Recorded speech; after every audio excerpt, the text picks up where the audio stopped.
Encounter is brought to you by the Broome County Council of Churches, where we connect compassion with needs as we inspire growth with dignity. You'll find us in special places throughout the community.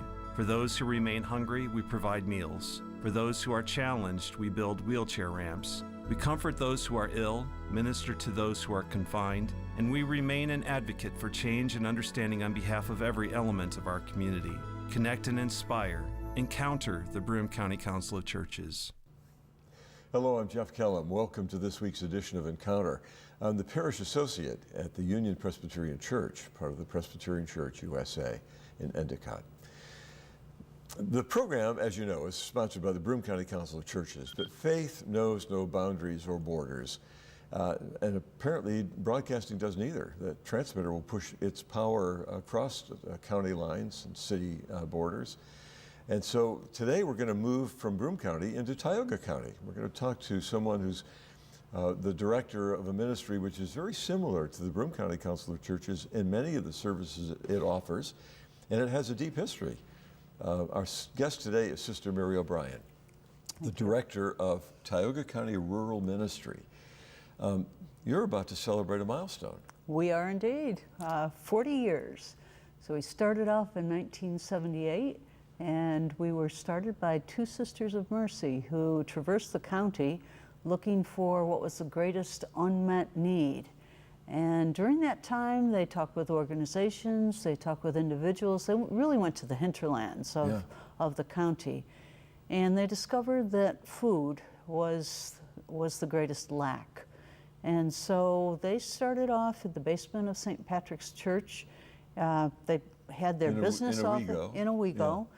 And they had their business office there, and then they had food in the basement of St. Patrick's Convent. They were supported by the Sisters of Mercy and by all of the churches. They started off with the Catholic churches, but then they quickly went to all area churches and talked with them and gained great support. So it has an ecumenical base to this day. Absolutely. I know our next door neighbor volunteers every Thursday, and she's a Presbyterian lay pastor. So it has a base, a foundation that includes all the churches of, well, certainly Owego and many churches in Tioga County. Most of our volunteers would come from Owego. We do have some who come from Candor, right? But most of the volunteers would be Owego-based. And the ministry has sprung from a food ministry, which is still very important to a lot of other ministries as well. Let's start though with tell me more about the food. Where does the food come from? And the food comes from donations from all of the churches, from schools, from the Vietnam vets, the VFW. The bulk of the food, however, would come from the Food Bank of the Southern Tier. Sure. So we purchase food from them at a greatly reduced cost.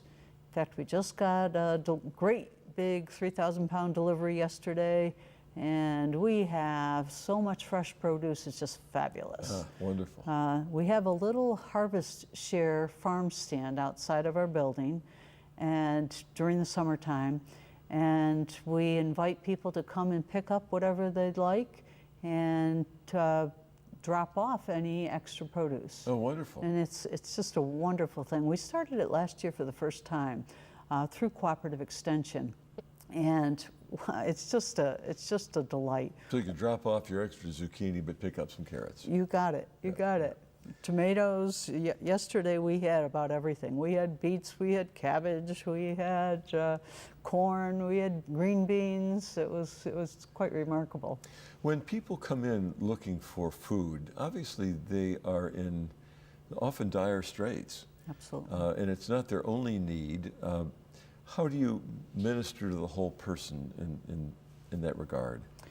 Well, sometimes, especially with a person coming in for the first time, you almost see like a deer in the headlights kind of look to people. And so normally we will say to them, you know, you're most welcome here to become a member of our pantry. And we provide other avenues of service as well. Financial assistance is a huge need in the county, mostly crisis-based. Right. And so we do a lot of financial assistance. It's for rent, for utilities, for NYSEG shut-off, for car repairs, prescription assistance, pretty much you name the need. There's some things we don't do, like mortgages and taxes, those types of things, but we're more crisis-based. Right. Do you have to, pardon the expression, vet the people who are coming in looking for assistance? For food, anyone comes in, anyone is welcome. The only thing we ask is the information that we need for the food bank of the Southern Tier, and that is name, address, number in the household, number of children, number of adults, and number of seniors. So that's really all we request. Right. For finance, we do a full financial intake. So we look at income, we look at expenses, and we're really looking to see how can we best help the person. Are they using what funds they have wisely? Are there other resources that are available to them that they might not know about? Sure. So we're able to refer a lot of assistance. One of the first things we do when people ask, let's say for utilities, they might have a bill of $600, $900, something like that. That's usually too much for us, but we have a wonderful system in which we collaborate with Catholic Charities in their Tioga outreach office and the Open Door Mission. So we will immediately, if an intake is taken at our facility, then we'll fax that to the other two and look at that. And we also have another partner with Department of Social Services, and we meet monthly. And that has been a wonderful marriage, really. We get such insight from DSS that I've not seen the type of cooperation and collaboration that we have in Tioga County with any other county I've been in. Right. It's Well, that's important that when folks have a financial emergency or a crisis situation, that financial counseling can help you over the next mountain that you have to climb financially. And so that, again, is very helpful beyond the one opportunity to pay off a bill or something. Folks can look forward to maybe having a little bit of guidance in how they're going to manage their finances from that point on. We do have also access to Chemung Schuyler. Catholic Charities received a grant some years ago, which is still gratefully in effect. And they can extend out from Chemung Schuyler to Tioga. And if we see that we have someone who really could benefit from some counseling, they will come to our office and meet with a person. Yeah. And so that's been extremely valuable. Yeah. Beyond, so we've talked a little bit about food ministry, which is prevalent through, I think, a lot of social service organizations and religious communities. We've talked a little bit about the emergency financial aid. Tell me about the back to school program, because that's very timely as we record this program and as it's aired. So we have a back to school program that we absolutely love, and it's probably our most popular program.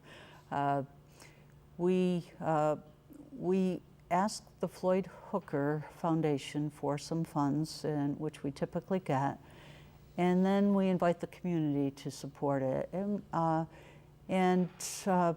So based on the amount of money that we have available to us, that many students were able to serve. So the program is for 13 through 18-year-olds. And we give the student $200. Each student gets $200. They are driven by a volunteer driver to the store of their choice. And in great gratitude to our volunteers. Yeah. And they, along with their parent, and they shop. They can buy clothing and shoes, only those items. Right. They come back with receipts in hand, which should match. If they spend more than $200, that's on them. If they spend less, if there's a couple dollars left, that goes back into our pot. We throw it into the program for the following year. And then they're expected to send us a thank you within 7 days. Wow. We're trying to teach social etiquette, and we also want to thank our donors. So this past year, we're just almost not quite finished with it, but we were able to help 44 students. Wow, that's amazing. Yeah, it is amazing. And how much fun that must be for the volunteers to drive the students and their parent or guardian to the store and to watch them shop for their clothes. It's just a delight. It really is a delight. I had one volunteer who had just done it for the first time this year, and she said, she stopped me the day before yesterday and said, I just wanted to tell you, I just love this program. I love going shopping with them. It's so much fun. And one of the things that we realized after the first year, in the first year, some people would say, well, I have my own car and I can do this, or I'm pregnant, and in some cases I said, well, okay. But what I realized in that first year is that we didn't have the same, in that instance, the community support. They didn't experience community, because what happens is the volunteers go out, and in the end they come back, they meet at our place, they come back, it's like a show and tell. What did you get? What's so exciting? And you'll see them hug their volunteer. Wow. Or some of the volunteers will say, if this student is in the program next year, could I drive them? Yes, right. So we establish a community. Yeah, it's just a beautiful community building. And some of the thank yous will say, I want to be a volunteer. I see how important it is to be a volunteer, and I want to be a volunteer when I grow up. That's great. Yeah. Wonderful. So we do love that. Our guest today is Sister Mary O'Brien, who's the director of Tioga County Rural Ministry, and we're talking about some of the programs that the rural ministry offers. You have a wonderful website. I told you that in an email a couple of days ago. That. It's beautifully designed, easily negotiated, but very attractive. So we want to point folks to the website.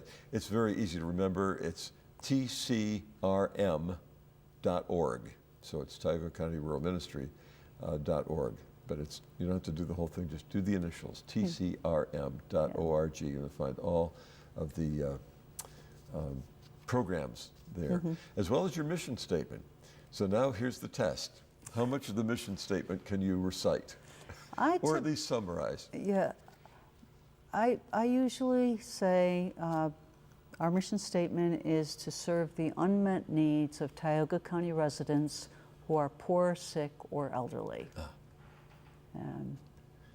And you said that justice and mercy were both very Justice and prominent. mercy, with justice and mercy as the prominent feature. Yeah, yeah. The programs also include something that's called Just Say Yes. And this is related to food. And tell us about that. Well, Just Say Yes, it's Just Say Yes to Fruits and Vegetables. This is a program that's run out of the Food Bank of the Southern Tier. We are fortunate to have a nutritionist come once a month, and we love it because it does a couple of things. One, it builds community among the people who come. Two, it gives people an opportunity to sample good, nutritious food that they might not have tried at any other point in their life. They get to talk among their neighbors to say, do you like this? Well, my husband might not like it, but I like it, or my kids will like it, or what should we add to it to make it more nutritious or more palatable? So that program really started off a number of other programs for us, because the food bank asked us at some point a couple of years ago, in 2016, they asked, would we become a focus group? They wanted 15 people to come for a 2.5-hour session because they were doing their strategic planning. And so I said, well, I might get 15 people to sign up. I can't promise that they'll all show. They said, oh, we recognize that. Sure. We don't. So we had 9, and I asked people who would come to the class, and afterwards, some of the food bank people said, wow, we couldn't believe the amount of honesty from the people. And I said, I attribute that to our classes. You know, people are comfortable with one another, they get to know one another. From there, they then asked us, would we be a pilot program for the Speakers Bureau, which we were in 2016. It has since grown to Broome County this past year, and next year they're looking to do Tompkins County, and I think one other county. But that program has just been instrumental in helping people. What the Speakers Bureau is an opportunity for people to speak on their own behalf, to advocate for themselves. So they learn from Toastmasters how to speak, how to tell their story, and they practice with one another, and they clap for one another, and then there's a graduation. And so it's self-affirming. Absolutely personally, self-affirming. But the topic is related to healthy eating and Food choices. why is it that you need to come to a food pantry? So they get at that, and we have just seen monumental growth in the people who have participated. We had one of our best volunteers. She immediately started volunteering, and I would say she's one of our premier volunteers. We have one person who's now working for the food bank as a result of this program through the AmeriCorps program. Right. And she has gone to Chicago, to South Carolina, to Washington, D.C. She has lobbied in Washington. We had one last week who met with Congressman Tom Reed and was part of a roundtable. So they have gained comfort in telling their story, and it's been extremely impressive. Wonderful. We sent 2 people to Washington that first year, and to an anti-hunger policy gathering. And they had 200 people, and they received a standing ovation. They said it was the first standing ovation they'd ever received. You know, the idea that this has been going on now with Tioga County Rural Ministry for 40 years, that was never in the plan 40 years ago. No. 40 years ago, the attempt was simply to feed some people who were temporarily or perhaps on a long-term basis hungry. And now it has progressed to a certain point where exciting things are happening and unexpected things are happening, like standing ovations. And I think that's due to our collaboration. Certainly our collaboration with the Food Bank of the Southern Tier has been wonderful. Yeah. Let's talk a little bit about some of the other things that benefit youth. There's a program around Christmas time. You do toys. We do gifts of clothing for any Tioga County youth. They must register in October, so their parents generally register. And for us, it's a simple thing. It's either pajamas or a sweatshirt. Yeah. Some of those those families will be adopted, and various organizations, schools, families will adopt them. Our families love to be adopted because they generally get much more. Yeah. Along with that program, we also have once they sign up for that, they are also eligible for toy distribution. So we hold the toy distribution at the VFW every year, and that is through the Toys for Tots program. So Toys for Tots provides gifts for us for children from newborn through age 18. Now, we're the only ones who give through age 18, and you might think, how do you get a toy for an 18-year-old? Well, They get cosmetics. For the girls, they get perfume. They get hair kinds of things. Fabulous electronic kinds of things. Sure. I mean, really expensive. Yeah. Because I look at them, it's like, whoa, I can't believe these.